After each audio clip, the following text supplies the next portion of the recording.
This is the Coin Show Podcast. A podcast about coins and coin collecting from the perspective of both dealers and collectors. Hosted by two guys with a passion for collecting and a combined experience of over 50 years in the coin industry. Here's Matt Dinger and Mike Nottleman on the Coin Show Podcast. It is episode 216 of the Coin Show Podcast. Hello, coin nerds. Welcome. Hi, coin nerds. We're here. Hopefully you are too. Yeah, buddy. Fellow I'm coin Mike. nerds. I'm Matt. And let's see, on this episode of the Coin Show Podcast, episode 216, we are going to talk about the coolest thing that walked into our shops this week. I got a good one. Last couple of weeks. Hey, look, it's like we have this year it's war. Yes. We're bringing it. So all out war. And we hope that you enjoyed that part of it. Heck yeah. Let's see. We are gonna have we'll have a little chat afterwards for the people that want to stick around and hang out. Yeah. Do we have any other like cool news or anything else? Well, that's what the news segment's for. Cool news. Okay, I guess so. That's the other thing we've got. But first, as always, the news.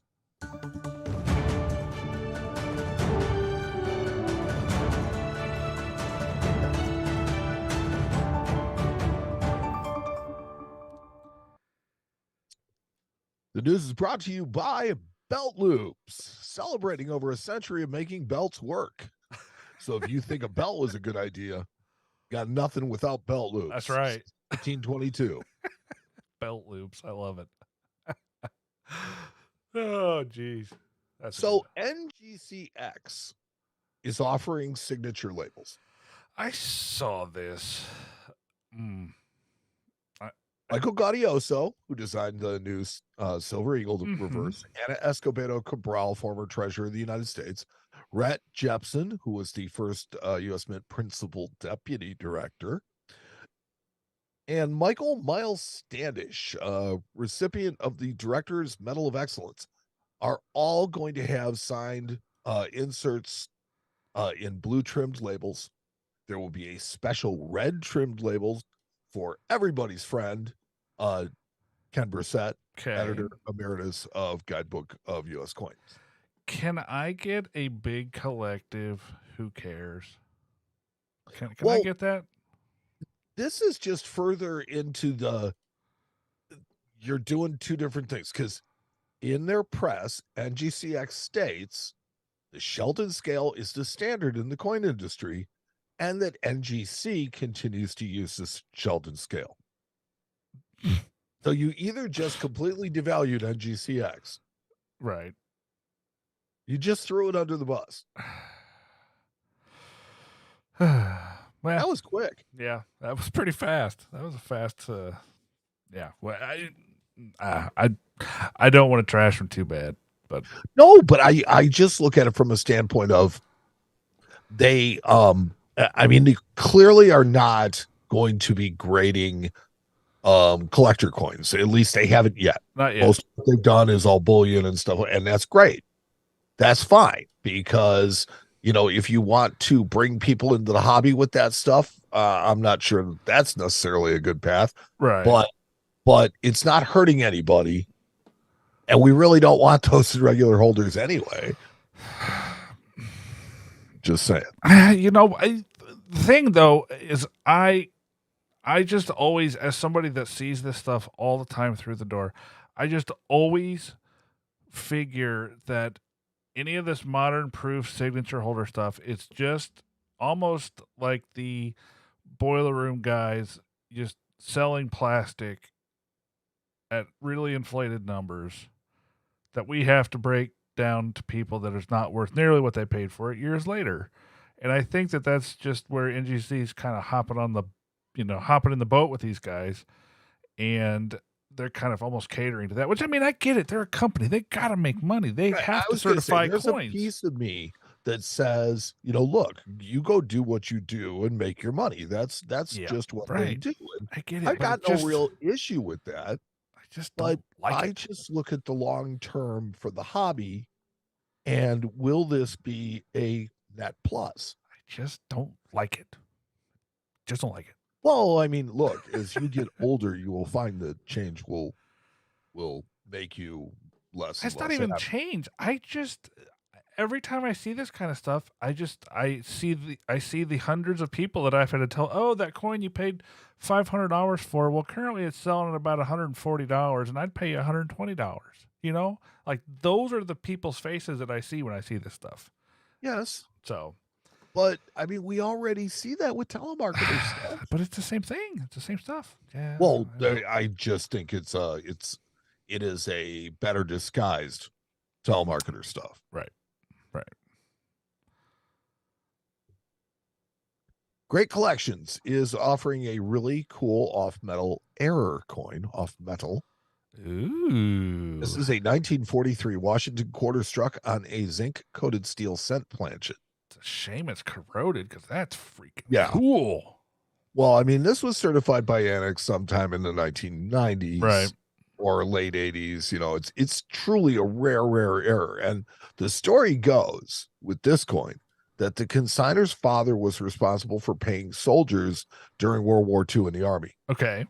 And in a bag of wheat cents was this coin that wouldn't stack or roll like the others, so he set it aside. Well, I mean, good for him. Good on him. That's awesome. Hey. It's a super cool error. I've never seen anything I can remember being struck on a steel planchet like this. Well, I also think that Annex doesn't call out the fact that it's slightly off center as well. Yeah. I mean, that's to be expected, though, with the smaller planchet and the bigger chamber. It could be centered. It could be a little off. Oh, I would tend to think that it would be more likely to be on the planchet and bleeding off the sides of it. Yeah, that's true, I guess. This clearly off center, and Yeah. that's just kind of weird. Good point. Darn the corrosion, though. Man. Oh yeah, the corrosion on this thing is just it's one of those file it under the what a shame. Right. That's exactly just the right. world happening to a coin Yep. in the intervening, 50 years before they had it certified. Yeah. Because it happened before Annex did it because they called it out. Yeah, that's exactly right. Super cool coin. The oldest trial in UK history sees a record large entry. Okay. The trial of the pigs has been happening annually for over 700 years now. Okay. It's actually kind of a shame in my book that there's no real risk anymore. Right. Because now some of these coins are getting really big and there would be consequences for getting it wrong. I mean, they just made a 15-kilogram gold coin. Is this one of those just because they can type deals? No, this was to celebrate Her Majesty's Platinum Jubilee. Okay. Now, please note that the coin was struck in gold. Not platinum. Platinum Jubilee. But anyways. I digress. Yeah, it has a diameter of 220 millimeters, which is 8.5 inches. That's pretty big coin. I mean, the guy holding it's like the size of a dinner plate. It looks like very thick. Well, don't say that because that's what Mike Mizek uses to describe the 5-ounce hockey pucks. And it has a face value of 15,000 pounds. Huh. This will also be the first time that the coin of two monarchs will be tried at one time. I guess I don't understand the trial of the picks. What is that? Okay, so the trial of the pigs goes back 700 years to check the moneyer. It was the way of keeping the moneyer in check and making sure that he was being honest, because the coin of the realm literally said something about the crown. It said something about the king and how rich he was. Think about it in terms of ego and stuff like that, right? So now what they did was every year a sample of the money was sent off to the trial of the pigs. If it was not up to snuff, either it was light or it was not fine enough, they would literally chop the moneyer's hands off. Wow. It's still in the code. But now it's just ceremonial, looks like. Largely, yes. Yeah. I mean, the odds of them actually...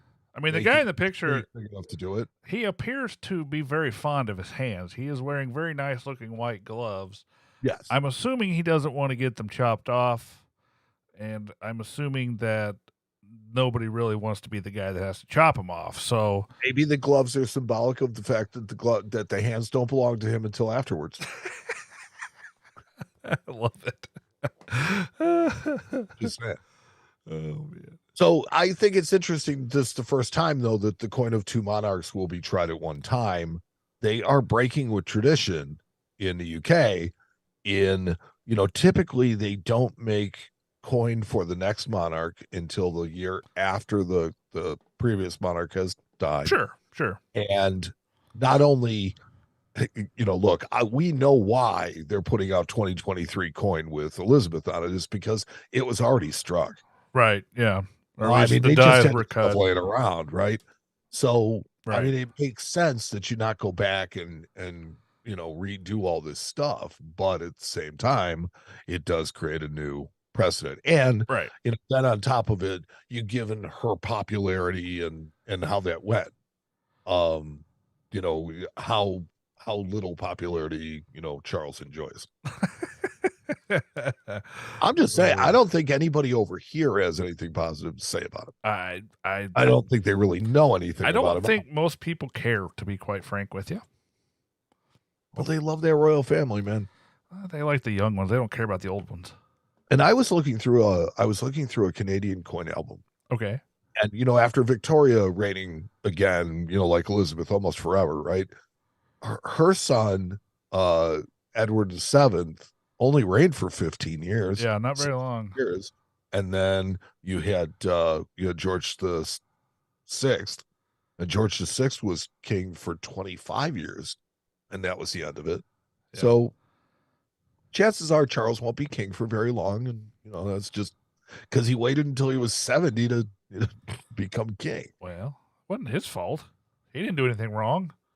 Oh no! See, look, I don't have a problem with him. America's hat will pay homage to Her Royal Highness with gold and silver coins this year. Oh, I see that. Those look rather interesting. Now, the gold coin... I like the gold. The gold coin will have a limited mintage of 400 coins. I like that coin, too, because it shows all of her different busts that they progress through on coinage. strange, but that's me. The silver version is only going to have 10,000. Now, the coins share an obverse featuring, as Matt was discussing, 4 faces of Elizabeth. Well, it's like a time lapse or something. Well, yes, it's the different busts that have appeared, but it's all at one time. It's kind of like wax museum. I don't know. It's just weird to me. Wax museum. Well, it's like where you see whatever. Geez. These coins share an obverse. I just think it's strange. That's it. The Great White North will also offer Ukrainian pasanka designs on egg-shaped coins in both gold and silver. Now that's a little odd looking. They're very strange looking. I think they're kind of cool. They'll grow on you in a couple of minutes if you just give them a chance. So the silver coin features a colorized egg. Yeah. I mean, they're both in the shape of an egg, but the silver coin features a colorized egg. The gold just has a really intricate design in bare metal. Right.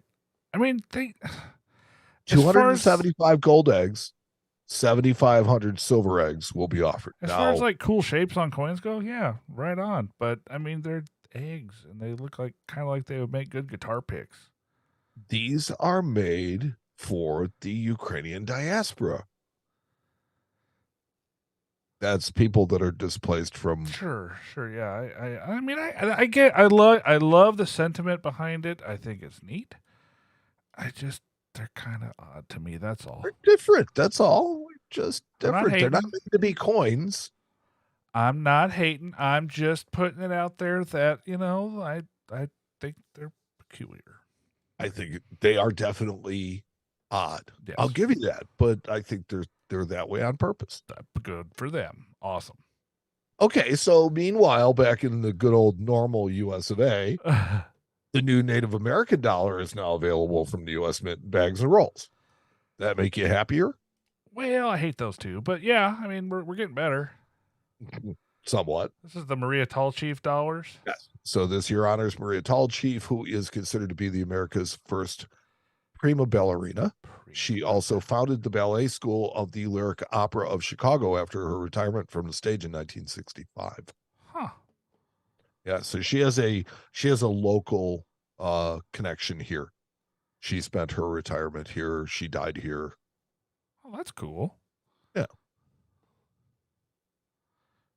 That is a decent design. I like the fact that they do the Native American dollar and that they do different features. I'm not necessarily so hot on the fact that they've seemingly pointed it to a specific person. Well, I mean, I don't know. I think it's interesting that they do because maybe somebody wasn't aware. I mean, obviously with a name like Tall Chief, it kind of slaps you in the face. But maybe there are better ways of accomplishing that, as we will discuss a little bit. Oh, okay, yeah. So speaking of new designs, the U.S. Army silver medal designs have been released. So this is just a medal, not a coin. Correct. They do these every year.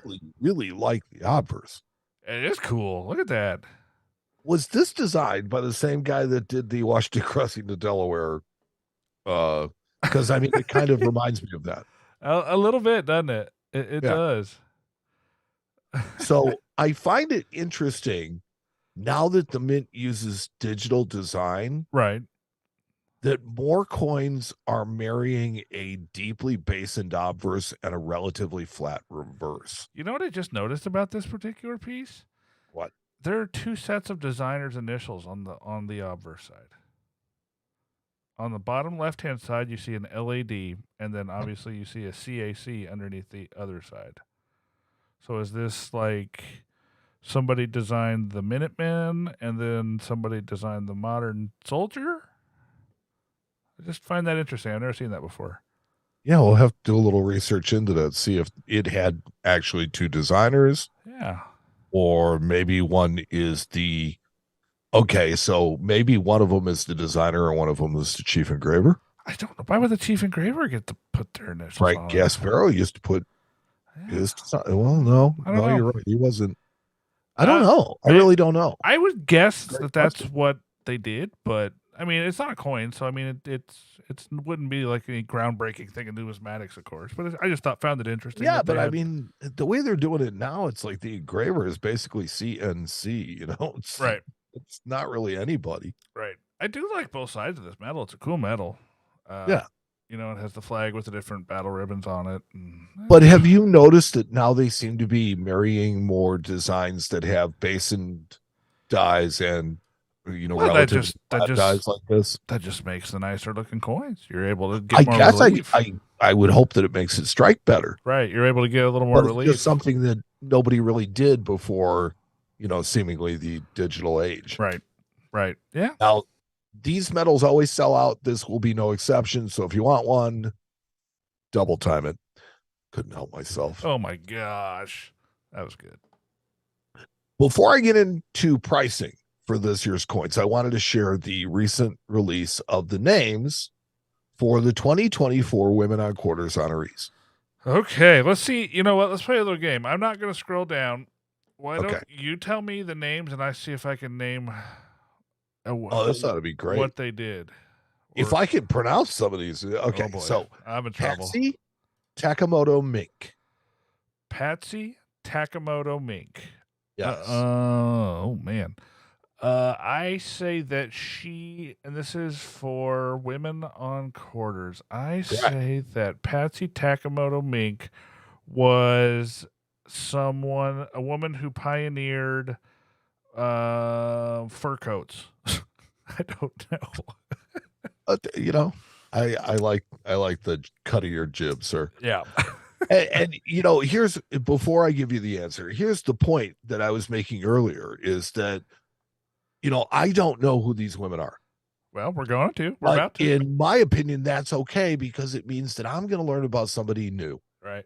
Who helped to shape America, not trotting out the obvious, like the Harriet Tubman, this, that. That's all I'm saying about it. So, yeah. Patsy Takemoto Mink was the first woman of color to serve in Congress. I've never heard of her. Wow. So she fought for gender and racial equality, affordable childcare, and bilingual education.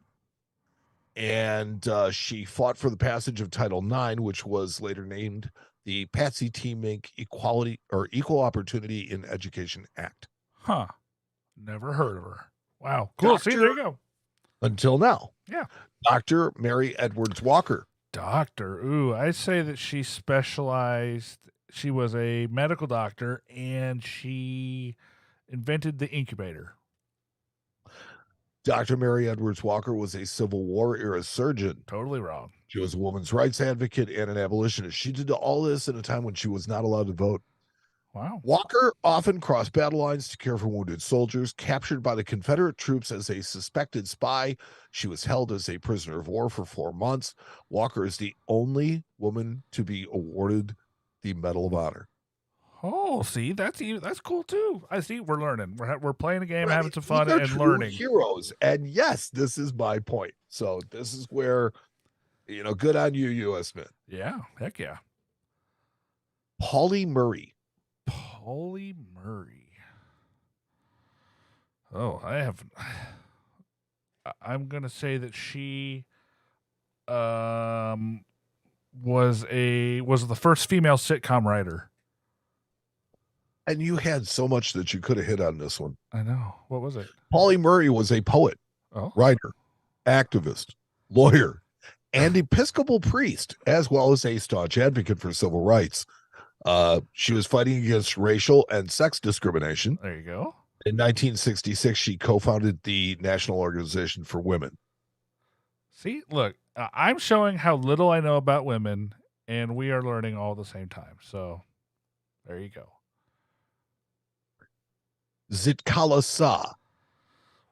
What? Now, there's no way that you're going to know that, and I'm really hoping I'm not butchering it to death. Zitkala Sa. That means redbird. Also known as Gertrude Simmons Bonin. I'm not even going to think. I'm not even going to try on this one. I don't know. She was a writer, composer, educator, and political activist for Native Americans' right to United States citizenship and other civil rights they had long been denied. Okay. She left her South Dakota home on the Yankton Reservation at 8 years old to attend a boarding school run by white missionaries where her native culture and traditions were prohibited. Wow. She was assimilated. Jeez. Huh. And last but not least, Celia Cruz. Or Celia Caridad Cruz Alfonso. I'm going to say that she had something to do with Latino right to Latino. I mean, obviously by the name, but let's see. Maybe she was involved with helping them gain equality. I don't know. Celia Cruz was a Cuban American singer, cultural icon, and one of the most popular Latin artists of the 20th century. She was known as the Queen of Salsa. There you go. Wow. So she had 5 Grammy Awards, a National Medal of Arts, and a posthumous Lifetime Achievement Grammy. Well, that's pretty darn cool. So, as an aside, if you want to know what real diversity look like, this program is your example. There you're exactly right. Because this is America. This is a photograph of America in a microcosm. I like that. Yeah, I agree with you. Moving on. The Mint has released prices for all 2023 products, and in so doing may have spilled the beans on something new. Ooh, let's find out. So there's something, if you scroll down to Morgan and Peace dollars, there will be both uncirculated and proofs for each type. They're coming. They got paused, but now they're back. Yeah, you couldn't have one last year, but now you can have 2. Well, there you go. At least they're making up somehow, right? I still don't understand the idea going on with the Morgans. But this also shows you there will be both an S Mint and a W Mint proof Silver Eagle. Okay. Like it. And the prices for all of these will have absolutely no basis in reality whatsoever. I like the Mint limited edition silver proof set, $220. How many of those do you Well, think they limited sell? edition silver proof set has a proof silver eagle in it. Okay, so the proof silver eagle. Let's just scroll back up And it here. doesn't even bother with the nickel and the penny. Okay, so let's scroll back up here. The 2 proof silver eagles they have are $80. Okay, got it. So they have a silver. And does the limited edition have both of them in it? I don't think so. I think it only has one, but I could be wrong. Because I think the 2021 or 22 had both. Okay, maybe they are doing that now. I don't know. I don't. That's just going to raise the price. I mean, because these proof silver eagles now are $85 a piece. Well, they can't because they have right above this. They have the silver proof set at 130, and this is just a silver proof set with an extra coin, which at $220, it's got to be just a silver eagle. They're not putting 2 in there for. Okay, so yeah, there's only one this year. So basically, you're getting a silver proof set with a proof silver eagle and paying $10 more. Roughly $60 spot. Yeah. Wow. Yeah. Eh. I mean, are you trying to make these for people? Or are you trying to get people to slowly give up? Mint sets are $29. Did you see that? Mint sets. And that is Clad proof sets $35. no, but what I'm saying is, okay, so is that good? Is that I don't think so. I don't think it's good. No. Clad proof sets at $35 are even decent. You used to get a 5-coin proof set for $10. Well, inflation. Yeah, get off my lawn. I know, I get it. But the point is that they're not tied to any kind of realistic, it's like, so charge $75 or $80 for the silver proof set. I get it. I wonder if there's going to be charge $150 for your limited edition proof set. I get it. But why do you have to just absolutely just and I wonder if they're gouge? They only show 2 different Morgan and Peace dollars, and I know there was talk about doing like a reverse proof. Are we not getting that, or have they just not released the price yet? Oh, they said that this year they were going to do proofs. That's really all they had said. Okay. And so now they're telling us that they're doing a proof and they're doing an uncirculated, which means but no more than reverse likely proofs? they will be just standard proof finish. Okay. Huh. We'll see. I mean, maybe they're still planning on doing it. And they haven't released the pricing yet, or who knows? We'll see. Look at the Palladium Eagle. They're running out of different finishes to do that thing in. Yeah, I agree. So I mean, I applaud the fact that they're trying to do something different. Yeah, but they're not. They're not. Yeah. Well. Okay, so none of these things have any basis in reality, but you can offer feedback to the U.S. Mint.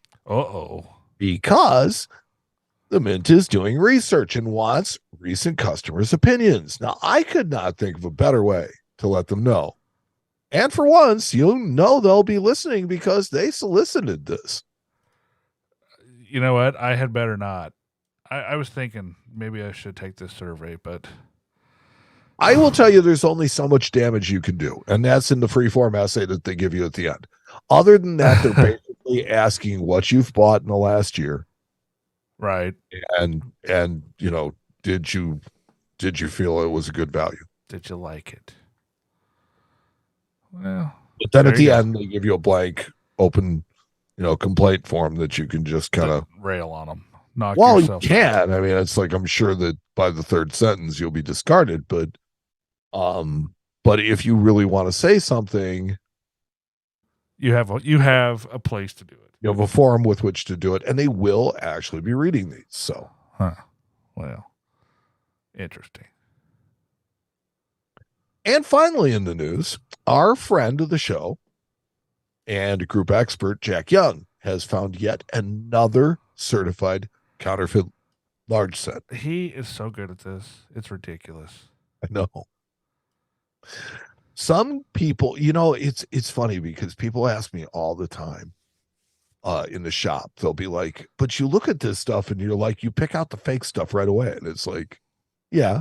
Well, how do you do that? And it's like, it's experience. It's my answer is always, I do this a lot. Well, I mean, Jack, clearly has this affection right for different varieties of large sets because in the way that I like to describe it to people, the way I analog it for people is, I said, have you ever taken, a family picture? They'd be like, yeah. I'm like, anybody ever try and sneak one of the neighbor kids in on you? Because that's what it would be like. I mean, that's what it would take. You'd have to just not notice that. Right. Yeah. And that's kind of what it's like. So yeah, this 1804 cent was made from an altered 1803 S260. So Jack and his team were put onto this coin by an auction house where the coin had been consigned. And in doing their due diligence, the auction house noted that the die rotation was not typical for an 1804 cent and notified the TPG. Even though it was certified by who? PCGS? Doesn't. I probably won't tell us. Sure. Not sure. Oh, it was certified by PCGS, yep, because you can see the certificate verification here. Oh, yeah. And then it came from the... Or no. The Pogue collection is just there to show you a genuine example. No. Below the Pogue coin, you'll see a cert verification that shows the picture of the counterfeit. That is PCGS's website. So, okay, that is what it is. Hey, it happens. You're going to get this stuff past the experts. It happens. Happens all the time. Yeah, it's crazy, but it does. It does, my friend. So, Jack, once again, doing, the Lord's work in anti-counterfeiting. Yep. Good work, Jack. Thank you so much, Mike, for the news. And that was the news, and it was brought to you tonight by Belt Loops, celebrating over a century of making belts work. So if you think a belt was a good invention, you got nothing without Belt Loops since 1922. You're listening to the Coin Show Podcast with Matt Dinger and Mike Nodelman.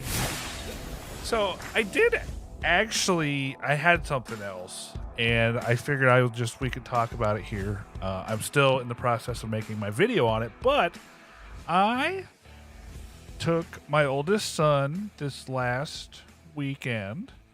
We went to a coin show. In St. Louis. We did what they call the airport show in the industry. I think it's the Greater St. Louis Coin Club show. But that was what he wanted for his birthday. Some kids want cell phones. Some kids want PlayStations. Jack wanted to go to a coin show with his dad out of town. So that's what we did. And we had a blast. I am really finding it awesome that this kid likes coins as much as I do. So you got just one more thing that you could do with him. Yeah. At work, not at work. So did you take him to Morton's for dinner and stuff like that? We went to an Italian place and we went to a barbecue place. We were there for 4 days. Yeah. He passed out in the bar? No. We had a table. So Jack got to learn, a lot of the security aspects that you have to think of when you're loading into a show. You have to think about all the ways that people can take your stuff. He learned about dealing with customers at a table because I had him showing people coins, pricing coins. I had him doing everything. So, he seems to really like this, and I want to foster it. So I wanted to show him how it was and how things go. And we sat next to a friend of mine, which was kind of cool. So, he got to talk to somebody else besides his dad about coins and learn things, which I think some of that stuff stuck. He learned some lessons, not necessarily good ones. There's always going to be some of that.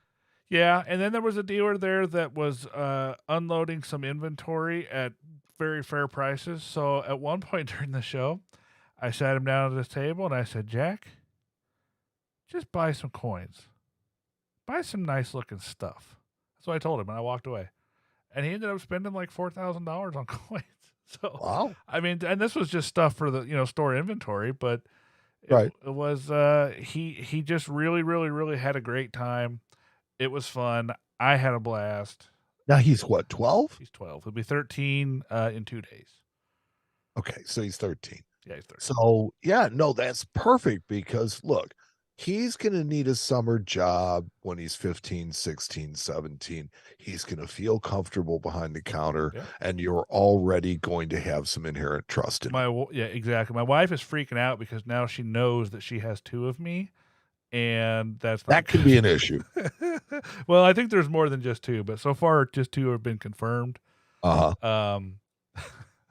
So she's having a little issue with that, but it's okay. It's fine. I'm a doting father, and I really am glad. If she brings home a pool table, watch out. I've promised her already that she gets it. So okay, that's cool though. But yeah, so I while I was there, we made a video. I'm still in the process of putting that all together. I'm going to drop that as a separate video on all of our places, so you guys will be able to see our adventure. I just want to bring it up to let you guys know. So there you go. And we also wanted to ask for some feedback on the shorts that we've been doing lately. We've been doing a lot of them, trying to put out a lot of volume on just, everyday stuff, trying to give you guys an alternative and put more just good information out there. It's funny because I was thinking about doing a little piece when I started working for Aaron called the Coin Minute, and I think we ended up developing the Coin Minute anyway. I think it just fell in our lap. Yeah, I think it happened. Yeah. So, and I love it. I start off every video, "Hello, fellow coin nerds," because I am a coin nerd, and I know that if people are watching it, they're coin nerds too, probably. So there you go. Fellow See, but we've got the whole staff involved because we've got Barry's making videos and Corey's making videos, and it's like now fun. we have Russ every once in a while throw something out there, so it's a lot of fun. Well, you know what? What? I think it's time that I stomp you into the dirt. Oh, okay. With this coolest thing. Are you ready? Oh, dude, with an intro like that, I prepare to be stopped. You're going first. Stop. And now for the coolest thing to walk in this week. A competition segment between Matt and Mike to see who's had the coolest thing walk into their shops. Who'll win this episode? Let's find out. Matt? Mike? Who's got the coolest thing? All right, Buckaroo. We'll get yours pulled up here. So I not only have the coolest thing. Yeah, right. If my thing could talk, it would tell the coolest stories. Well, of course it would. It's super cool, but still going to lose. So this goes back to pre-United States world. I have tonight to share with you a Spanish pillar dollar.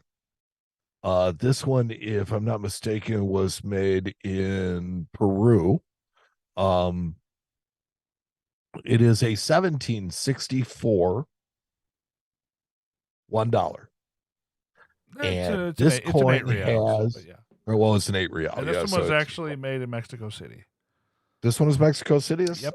Okay. I thought it was Monterrey, but somebody, okay. It was Mexico City. Mexico City. Yep. So this is an 8 real. And it has chop marks on both sides. Yeah. Some of them are Chinese. Mm-hmm. Some of them are Korean. That's cool. Some of them are other. And I had somebody who knows a little bit about Asian languages take a look at it. And he said that basically you could tell that this made its way through, it started out basically in China and went through Singapore, and it went through Korea, it went to the Philippines, and then it went back through Korea and to China and to Japan. Okay, sure. And those were all the places that it visited. This coin is just cool, period.